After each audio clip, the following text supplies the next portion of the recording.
Ok, meus amados, o estudo, ele chama-se Sete Manifestações do Profeta Elias. Esse estudo, ele vai nos levar a um conhecimento de um profeta que, segundo a Bíblia, um dos profetas mais humano entre todos. Deixa eu explicar o sentido. Não que ele não, os outros também não sejam humanos, mas no sentido dos estudos, foi um dos profetas em que mais transpareceu o seu ser, a sua pessoa. Com certeza, um dos profetas mais humilde, mais transparente, mais valente, mais obediente, mais temente que a Bíblia pode mostrar. Para começar esse estudo assim mais profundamente, nós vamos fazer uma breve viagem sobre este homem. Bom, o profeta Elias, o seu nome Elias já né? Quer dizer, meu Deus é Javé. Olha só, o nome dele já é um nome profético. Meu Deus é Javé. Há um relato que Elias não tem muito histórico familiar. Quando Elias surge na Bíblia, no capítulo 17 de 1 Reis, ele já surge como um homem levantado por Deus para confrontar o templo mais idólatra, mais místico, influenciado de Israel que existiu. Naquela época em que Deus levanta o profeta Elias, levanta exatamente numa hora em que o rei Acabe havia se deixado levar pela influência de Jezabel e tinha deixado totalmente o caminho de Deus, os princípios de Deus, e até Acabe agora já servia e adorava aos deuses Baal. E Jezabel quer dizer mulher sem nome, mulher sem marido. Então, ela era filha de Etbaal. Etbaal quer dizer o próprio nome, aquele que adora deuses, aquele que adora os deuses pagãos. E Deus levanta Elias justamente nesse momento.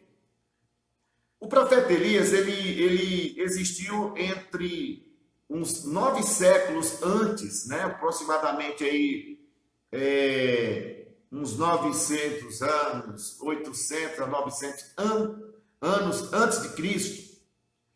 E foi justamente levantado quando Acabe, né, reinava Israel, que era chamado de Reino do Norte. A história também não conta quem eram as famílias, a quais pessoas faziam parte da vida de Elias, mas fala que ele veio de Tisbe. Era uma cidade muito pequena da região de Gileade. Então, para vocês terem uma ideia, não existe no mapa essa cidade. Você vê como que é tão interessante a vida desse profeta. Então, não fala exatamente desse lugar, mas fala que era da região de Gileade, e não fala da sua família, apenas do lugar desse que ele nasceu, por isso ele é chamado de Elias o Tisbita, né? O Tisbita, que era essa região perto do leste do Jordão, ali naquela região de Israel. Então, estava ali a identificação desse profeta Elias.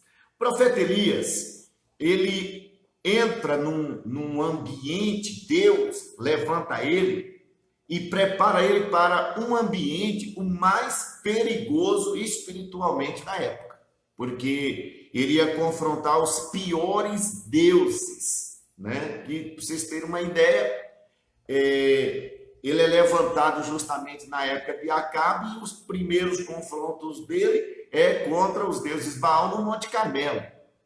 E ele tem que viver umas experiências muito grandes. ele já teve que encarar 850 profetas na espada, ele teve que desbancar os deuses desses profetas, ele teve que desbancar os deuses de Jezabel. Então você imagina o nível de profeta que ele era. Porém, eu vou mostrar algumas coisas muito profundas dele.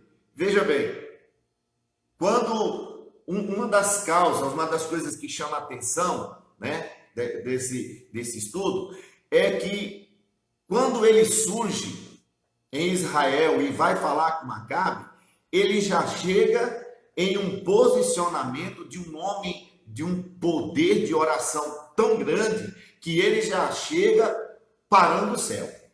Ele já chega travando o céu por 3 anos e meio para não chover.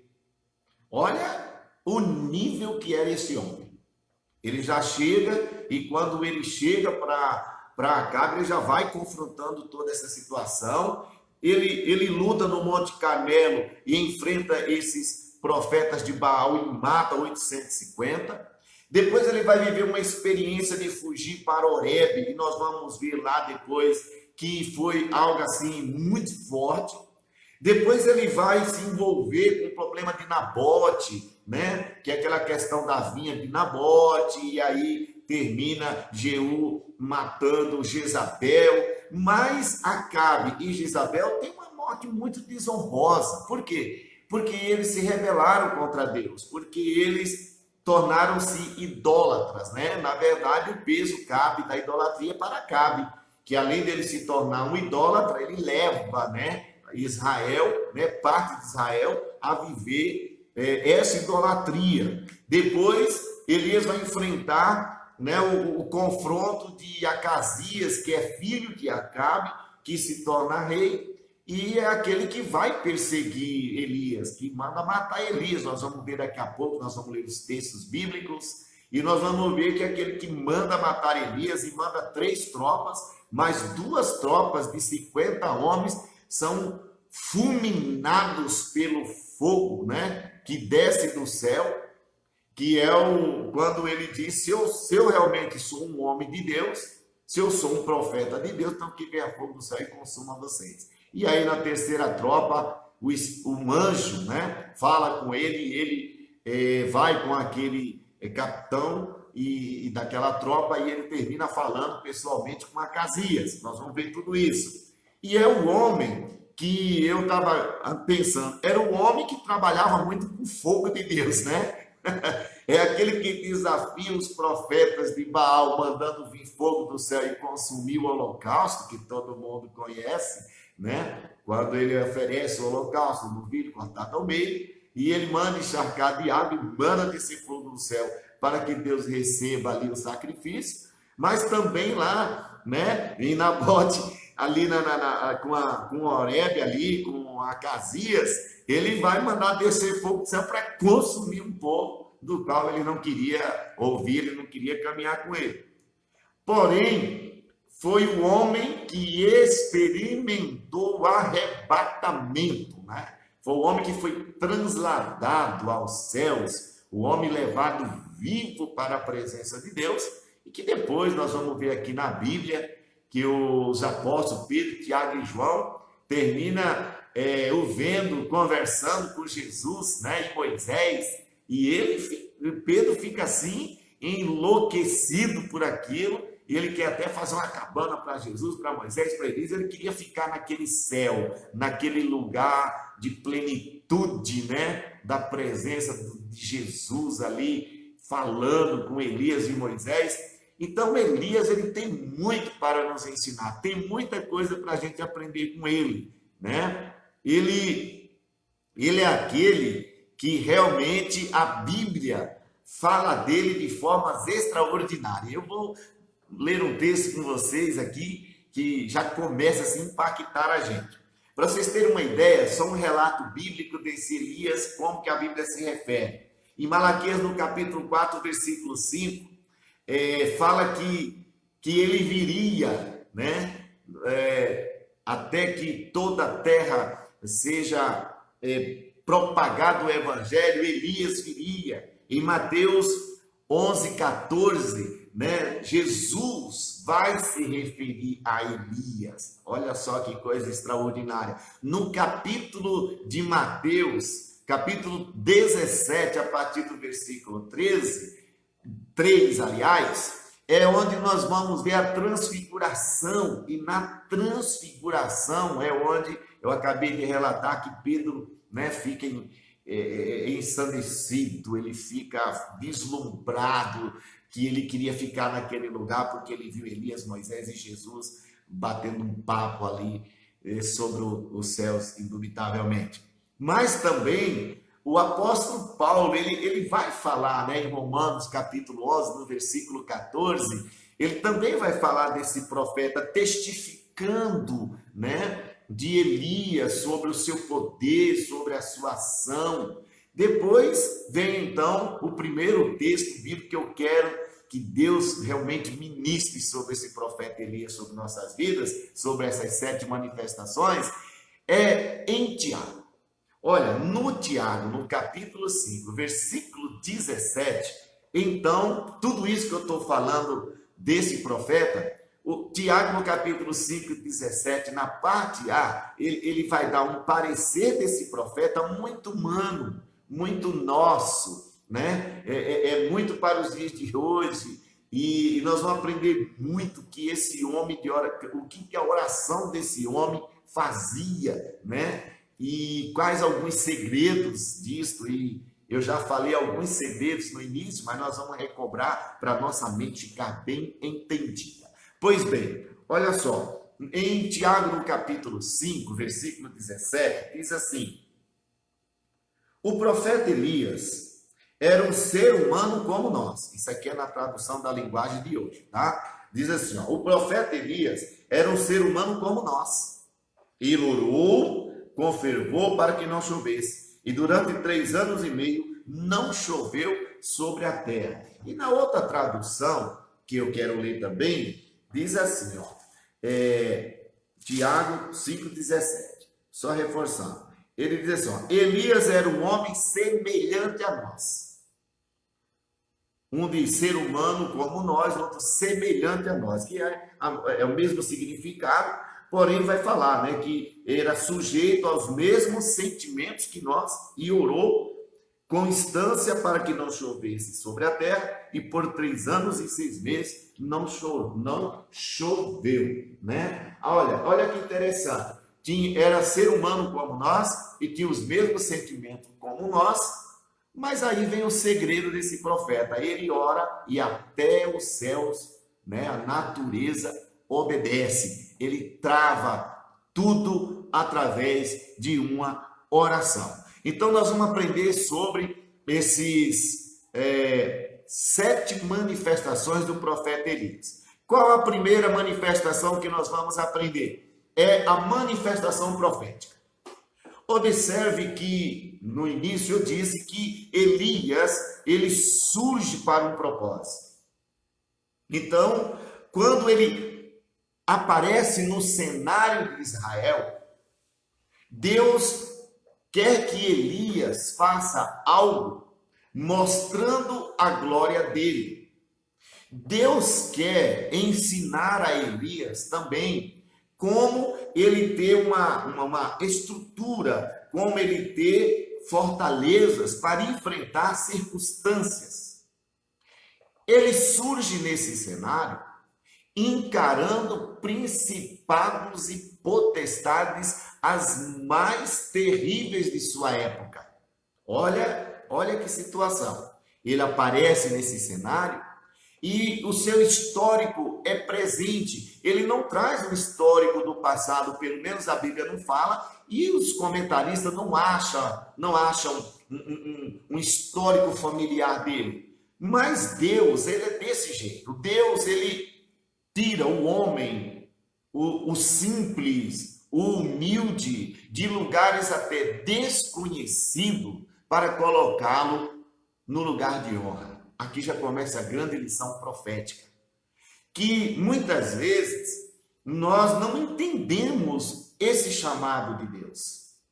Porque quando a gente fala de alguém que tem um ministério destacável, ou alguém que Deus já colocou em lugar alto em seu ministério, e no caso um ministério profético, algumas pessoas imaginam que essa pessoa ou nasceu nesse nível, ou essa pessoa é melhor do que as outras. Essa pessoa, ela é diferenciada dos outros. Mas no caso de Elias, é um caso atípico, ensinador, é muito revelador, que para ser esse profeta, simplesmente precisamos ser como Elias.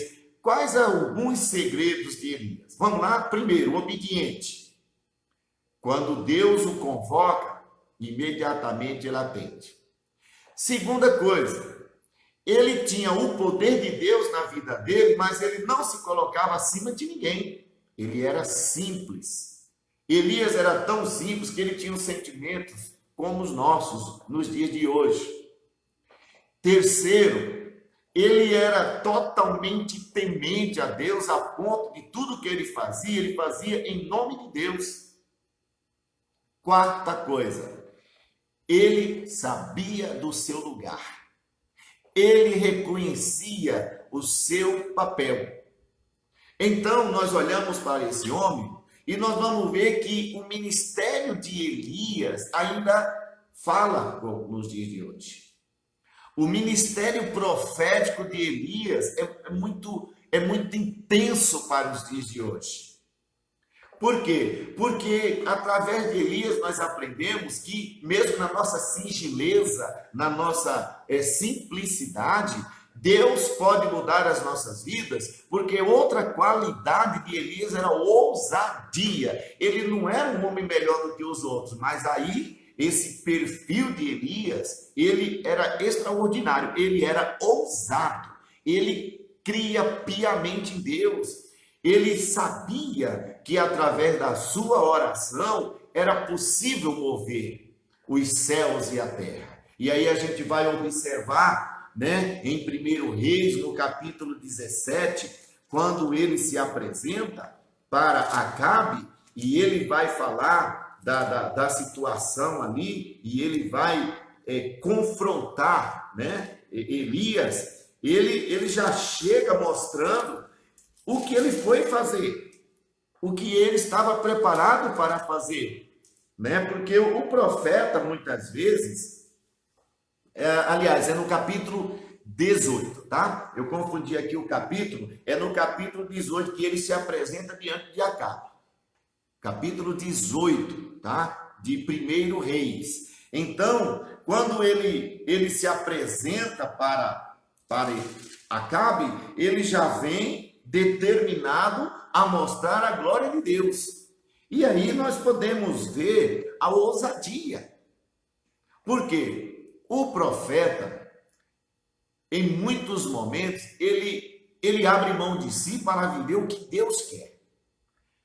Como eu já ensinei outrora, o ministério profético é aquele que recebe de Deus e transfere para um povo aquilo que Deus quer. E a profecia, o ministério profético, que é diferente do dom da profecia, a gente vai ver isso no estudo posteriormente, mas o ministério profético nem sempre é esse ministério que a gente ouve. Há uma confusão. Algumas pessoas acham que o dom da profecia é o ministério profético. E o ministério profético aqui, como também vai se referir lá em Efésios capítulo 4, versículo 11, vai dizer, e ele deu uns como profeta, apóstolo, mestre, evangelista e pastores. Ali são ministérios para a edificação da igreja. E esse ministério profético é um ministério de ousadia, é um ministério de coragem, é um ministério de homens muito sensíveis ao Espírito Santo, para poder transmitir aquilo que Deus quer. E o ministério profético é um ministério de alinhamento, é um ministério de arrependimento, de cura, de libertação. Não é simplesmente um ministério que você vai ficar rico, que Deus está me mostrando isso, Deus está me mostrando aquilo, porque muitas pessoas confundem né, esse ministério profético, daquelas pessoas que você vai lá e liga para ele e fala assim, faça uma oração para mim. Aí o cara ora e fala assim, eis que eu estou vendo, assim diz o Senhor, que eu estou vendo um arco-íris e debaixo um tesouro. Não é isso que eu estou falando. Porque o verdadeiro profeta, ele é temente, ele tem medo. Ele tem uma responsabilidade muito grande com aquilo que ele prega, com aquilo que ele fala, né, que ele faz. O verdadeiro profeta, ele não é de palavras afáveis. É um homem que alinha a nação, alinha a cidade, alinha a igreja, alinha a pessoa com Deus, com a palavra. E o profeta é aquele que muitas vezes ele bota o dedo na cara, como fez Natan com Davi, né? Chegar e falar assim, sabe quem fez isso? Foi você mesmo, ó rei. Foi você que matou um homem, que pegou a ovelha do homem. Nós vamos ver essa história posteriormente. Mas o que a gente vê? A gente vê que Elias, mesmo sendo este homem, ele era humano. Ele tinha sentimentos como nós. Elias, ele tinha as mesmas paixões, sujeito às mesmas paixões, mas o temor dele para com Deus fazia grande diferença. A ousadia dele é muito grande. Então, no capítulo 18 de 1 Reis, a gente já vê que ele já chega, então, afrontando aqui, agora ele não confronta, ele afronta, né, os profetas de Baal, porque na verdade em 1 Reis capítulo 18, versículo 21, ele já começa pesado. Diz assim o versículo 21, então Elias se achegou a todo o povo e disse, até quando cocheareis entre dois pensamentos? Se o Senhor é Deus, segue-o. Se o Senhor é Deus, segue-o. Se é Baal, segue-o. Olha só, ele já veio com a espada dividindo ao meio. Ele não veio dizer, se você quiser, você tem que querer. Não, você vai ter que tomar uma decisão. Eu vim aqui para dividir. Ou você segue o nosso Deus, o Deus Todo-Poderoso, ou você segue a Baal. O que não dá é para servir a dois senhores, porque você agrada a um, desagrada o outro, como diz Mateus, né? Diz o Evangelho. Então, Elias, ele era esse tipo de profeta. Então, quando ele vem com o seu ministério, ele veio para tirar Israel de uma situação de engano. Nessa época, né? Eu até achei interessante, porque na verdade existia a seguinte situação: existia o Judá, que era da parte sul, Israel da parte norte, Judá mais para a capital era Jerusalém, e Israel era Samaria. Então ele chega e fala assim, ó, vamos tomar um posicionamento? Então vamos. Então veja que o ministério profético de Elias foi um ministério inteiro de desafios, de confrontos espirituais. Então, logo a gente aprende que ser profeta tem que estar muito bem preparado, porque você não sabe o que vai enfrentar. Se você se deparasse hoje diante de um monte de adoradores de demônios, dos deuses pagãos de hoje, e ele chegasse e te afrontasse, colocasse no canto da parede, usando a linguagem de hoje, e dissesse, mostra teu Deus. O que você usaria? O que você faria? O que nós faríamos diante de um desafio tão grande? Porque, infelizmente, a gente respeita casos e casos, mas no momento, poucos homens de Deus têm se levantado, poucas mulheres de Deus têm se levantado e confrontado a realidade que nós estamos vivendo. No lugar de muitos homens e mulheres de Deus orarem, estão fazendo o contrário, estão reclamando, murmurando, maldizendo, e até querendo abandonar a sua fé, abandonando sua igreja, abandonando seu ministério. Por quê? Porque não entendeu isso. O ministério profético, para os dias de hoje, as pessoas têm como dons, que é o dom da profecia. É o momento, como diz 1 Coríntios no capítulo 12, que o Espírito Santo vai usar quem ele quer na hora que ele bem quiser. Isso aí é que determina o Espírito Santo, né? 1 Coríntios capítulo 12, versículo 11, diz assim que ele distribui os dons espirituais a cada um conforme ele quer, onde ele quiser. Então, é diferente do que Elias foi. Elias foi direcionado a confrontar esses profetas de Baal, e não eram poucos, eram 850.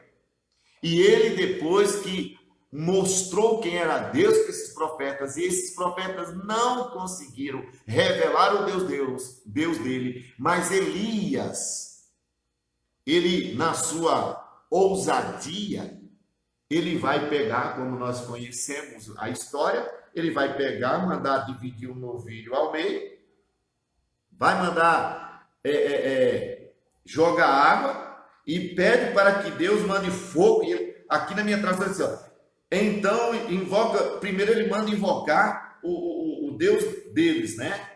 O Elias falando para os profetas, invoca teu Deus. E eles invocam, eles se martirizam. Aqui no versículo 28 diz que eles clamavam em voz tão alta e retalhavam-se com facas, com lancetas, e até derramavam sangue, e o Deus dele desapareceu, que é o contrário. Elias, então, ele ora e Deus manda fogo do céu e consome o holocausto, a lenha, as pedras e a terra, e diz que o fogo lambeu a água e lambeu a terra, ali onde ele estava, né? No versículo 37. Então, o profeta, ele, primeiro, ele tem objetivo, ele tem um chamado, ele vai realizar exatamente aquilo que Deus tem e quer para uma nação, para uma cidade, para a igreja ou para uma pessoa. E esse é um ministério que nós vamos estar muito atentos, né? Porque o ministério profético, ele é inesperado às vezes. E a pessoa que tem esse ministério profético são pessoas que têm uma comunhão com Deus muito íntima, muito pessoal. Por quê? Porque Elias, em todo o tempo, mostra que ele era um homem verdadeiramente de intimidade com Deus. Não era aquela pessoa que fazia uma oração e achava, não. Ele era temente, ele era obediente e era um homem que orava ao Senhor. Por que que ele enfrentou tudo com oração? Porque é a prática. Você pratica daquilo que você já tem costume, daquilo que você aprendeu, daquilo que você tem experiência. Ele sabia que pela sua oração Deus respondia, e isso me encanta, e isso nos encanta, porque tem muitas pessoas que querem que Deus responda o que eles nem sequer oram. Então, quando Elias ora, o fogo vem do céu. E, como diz essa tradução, né, lambe, ou seja, consome tudo aquilo que ele estava oferecendo ao Senhor. Então, primeiro ato, primeira manifestação é ser profético. E o que seria esse profético para hoje? Não é chegar e falar para a pessoa que Deus mostrou que vai dar um carro, que Deus vai dar uma casa, que Deus vai dar salário grande. Não, o ministério profético aqui é se alinhe com Deus. Coloca a tua vida em ordem. Pare de viver de carapaças. Está na hora de você decidir como que você está ouvindo, quem você quer ouvir. Você quer ouvir Deus e seguir, ou você quer ouvir os Baal e segui-lo? O profeta, ele é esse homem que vai colocar a nação, a cidade, a igreja no lugar. Ele não tem escrito na testa, são os seus feitos. Não é um título, é um ministério, é um ofício. Tem gente que quer ter o título de profeta. Não, aqui não se refere a título. E nós vamos ver posteriormente que por causa disso ele sofre. Por isso aqui vai dizer que Elias era ser humano como nós, entendeu? Sujeito às paixões, sujeito ao medo, como nós vamos ver, sujeito a um monte de coisa, mas o seu ministério estava alinhado com o coração de Deus. Legal? Segunda coisa, segunda manifestação, Elias era intercessor. Olha, ele intercede por Israel. Ele compra uma briga do tamanho do céu e do inferno. Olha só, porque Elias foi um revolucionário. Ele se coloca em defesa de Israel e chega um momento da vida dele que ele até quer falar para Deus, mas lá só tinha eu e Deus fala assim, não senhor, lá tinha mais 7.000 que não dobraram os joelhos. Mas ele era um intercessor aguerrido. Ele se coloca realmente nas brechas da situação. Ele sabia que ele estava fazendo, ele tinha o respaldo de Deus. Por que ser intercessor? E ser intercessor é intervir, estar no meio, dentro, é adentrar em problemas que às vezes não são nossos. Ser intercessor é muitas vezes comprar a briga com o diabo, colocar a pessoa ou a situação nas costas e colocar o peito diante, enfrentar as situações, ou também colocar a pessoa no peito e dar as costas para ser ferido. O intercessor, ele intervém para o bem daqueles que Deus tem uma promessa, que Deus tem um propósito. Deus precisava levantar esse homem como profeta e intercessor. Por quê? Porque Israel precisava de alguém para interceder, porque o rei Acabe estava vendido, seduzido por Jezabel, ele tinha perdido a sua fé, a sua esperança. Ele vacilava, ele perdeu a sua própria identidade. Quem assumiu, quem queria governar tudo era Jezabel. E ela tinha o poder sobre Acabe, ela queria dominar todo Israel, ser a deusa de Israel. Então Deus coloca Elias como intercessor para dividir essas situações, né? Esse intercessor, querido, foi muito revolucionário. Ele fez uma revolução, ao ponto de mudar toda a história de Israel naquele momento. O que a gente entende para hoje? Olha só, a igreja, muitas vezes, ela não prioriza a intercessão. E aí, com muito zelo, com muito amor, às vezes nós somos até intercessor, tá? A gente até entende que somos intercessores, nós até achamos que estamos no ministério certo, mas ainda não entendemos esse ministério. Nós estamos fazendo por fazer e não estamos preparados, porque para ser intercessor, primeira coisa, tem que ter uma vida de consagração, uma vida de santidade, tem que ser uma pessoa temente, tem que ser uma pessoa disposta a batalhar diuturnamente, porque o verdadeiro intercessor, eu costumo dizer que não tem paz em espírito. No sentido ministerial, óbvio. Ele não tem paz de espírito, porque o tempo todo, Deus está colocando ele em situações para ele intervir, para ele mediar, apaziguar, trazer a essência.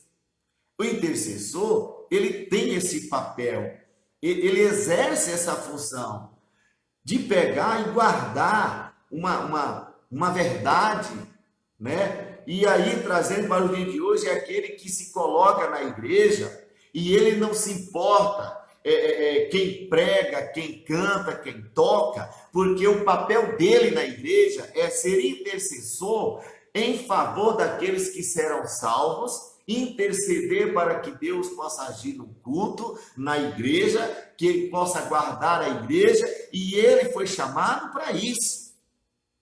Esse é o ministério intercessório, aonde esse homem e essa mulher, independentemente se é do sexo, se é homem ou mulher, mas tem que ser uma pessoa de oração, tem que ser uma pessoa consciente do seu papel. Ninguém consegue ser intercessor hoje e amanhã não ser, porque aí vem as lapadas, entenderam? Porque às vezes o camarada, a mulher ou o homem intercessor, e aí de repente ele se descuida, ele não ora, ele não lê a palavra, ele não vigia. Por quê? Porque o intercessor é como atalaia, é como guarda. O intercessor não dorme, no sentido espiritual. O intercessor todo o tempo, ele está olhando. Intercessor, ele tem que pedir um dom de Deus, que tem que ser manifesto. É para todos os crentes, mas um dom que todos os intercessores devem ter, manifesto na sua vida constantemente, é o discernimento. Porque o intercessor, ele precisa chegar no ambiente o qual ele está outorgado ou preparado para estar ou ministrar ali. Ele tem que fazer uma leitura de ambiente para saber quem são os seus inimigos, quem é o inimigo que ele vai enfrentar ali, se é na parte de cura, de libertação, de restauração. Isso aí ele tem que ter a leitura. E se o intercessor, ele tem esse ministério, mas ele não tem discernimento, ele vai ser como um cachorro que cai da mudança, ele fica perdido. Não estou menosprezando, é apenas uma ilustração, uma analogia. Sabe aquele ditado antigo assim, o cachorro quando cai da mudança, ele está perdido, ele chega, o culto já começou. Pra vocês terem uma ideia, começa por aí. O culto já começou, ele chega no meio e ele está ali. Vamos orar? Vamos. Ele erga a mão, ele ora, mas ele nem sabe que está orando. Ele nem sabe a batalha que está enfrentando. Ele não sabe o que está acontecendo. Aí vacila, não ora, não tem uma vida de santidade, não tem uma vida de temor. E aí ele sai dali, ele abre brechas. Fala mal, critica do culto, fala mal da mensagem e sucessivamente. Estou usando alguns exemplos mais práticos. Então o inimigo vem e vem o revide, né? Como muitos dizem, vem o revide do inimigo sobre sua vida. Por quê? Porque o inimigo, ele quer nos pegar na fraqueza. E foi aí que Jezabel terminou fazendo Elias desanimar, pedir para morrer. Porque por um momento, uma palavra que Jezabel diz a ele, né? Ela vai dizer para ela, a ameaça que Jezabel faz, está no capítulo 19, né? Olha só, diz assim no capítulo 19, só para você abrir a mente, diz assim, ó, Acabe fez saber a Jezabel tudo quanto Elias havia feito e como matara todos os profetas à espada. Então Jezabel mandou um recado, nem foi ela que falou, aqui fala que foi um recado para Elias e disse, faça-me os deuses como lhe aprouver, se amanhã estas horas não fizer eu a tua vida, o que fizeste a cada um deles. Olha o versículo 3, o que vai dizer. Já vai dizer assim, temendo, pois, Elias fugiu. Então, muitas vezes, nós como intercessor, a gente entra no campo de batalha e depois a gente fica desarmado, não fica atento ao que Deus fala. Aí uma palavra, um recado, na verdade, é suficiente para derrubar o intercessor, para tirar do propósito, para tirar do alvo que Deus quer. Então, Elias se manifestou como um profeta, agora eu estou falando da manifestação como um intercessor. E o intercessor, ele tem que estar sempre atento.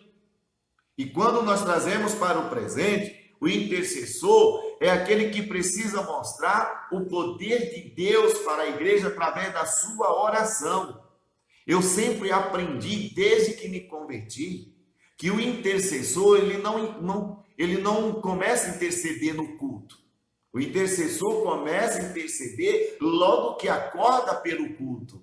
Logo que ele acorda, ele começa a interceder pelo propósito qual ele foi chamado, para o alvo que está sobre a vida dele. Logo que ele amanhece, e quando chega na hora do culto, Ele não vai buscar, ele vai ministrar, ele vai exercer aquilo que ele buscou desde a manhã ou dias anteriores. Consegue entender isso? Porque tem muitos intercessores que é aquele que chega na hora e fica ali e diz assim: o que está acontecendo?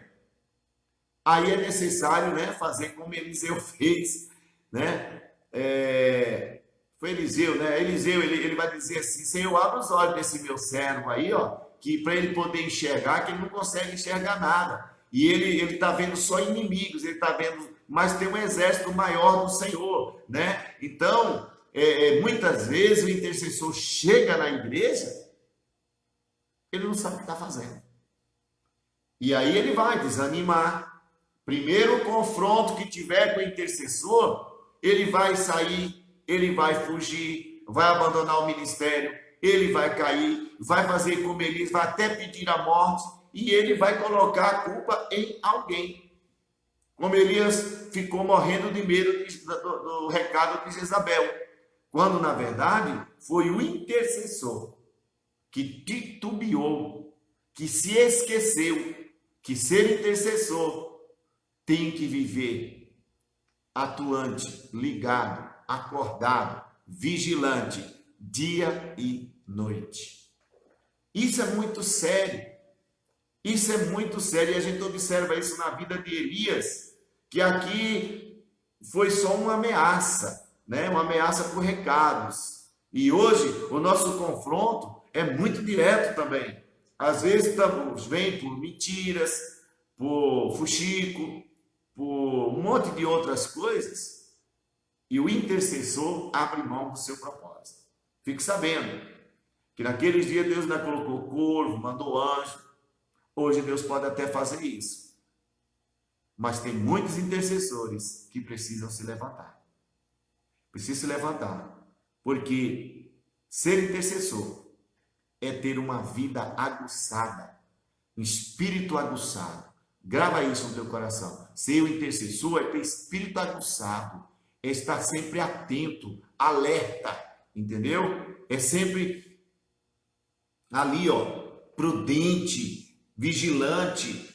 Ele quer saber como está a igreja, ele tem alinhamento com o seu pastor, ele quer saber do pastor qual o alvo do pastor, o que o pastor tem de projeto. Às vezes na igreja você tem que falar na hora: vamos orar por cura, vamos orar por isso, quando na verdade o verdadeiro intercessor já tem que chegar antes do horário, do começo do culto, e ele falar assim: pastor, qual é o alvo hoje? Mas ele espiritualmente já está preparado. Agora ele vai tirar as ferramentas, as armas espirituais, para guerrear com aquilo que está previsto para o culto, para o ministério, seja ele onde for e como for. O intercessor precisa mostrar a manifestação do poder de Deus. Então, a igreja, o intercessor, a igreja precisa de intercessor.